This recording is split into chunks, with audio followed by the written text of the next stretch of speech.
বরগুনার তালতলী উপজেলার ছোটবগী কেন্দ্রীয় মসজিদে দোয়া ও মিলাদ মাহফিল অনুষ্ঠিত হয়েছে।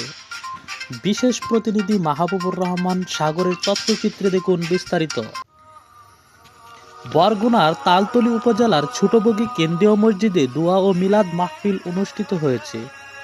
ঢাকা কলেজ ছাত্রদলের সাবেক সহ প্রচার সম্পাদক ও যুগ্ম সম্পাদক সুহানুর রহমান সোহাগের উদ্যোগে এই মাহফিলের আয়োজন করা হয়। এতে মরহুম প্রেসিডেন্ট জিয়াউর রহমান, মরহুমা দেশ নেত্রী বেগম খালেদা জিয়া ও আরাফাত রহমান খুকু সাহেবের মৃত্যুবার্ষিকী উপলক্ষে তাদের রুহের মাগফিরাত কামনা করা হয়। পাশাপাশি বরগুনা জেলা বিএনপির বিপ্লবী সদস্য সচিব জনাব হুমায়ুন হাসান শাহীন দাদার দ্রুত সুস্থতা কামনায় বিশেষ দোয়া করা হয়। মিলাদ মাহফিলে স্থানীয় বিএনপি ও অঙ্গ সহযোগী সংগঠনের বিভিন্ন পর্যায়ের নেতৃবৃন্দ উপস্থিত ছিলেন।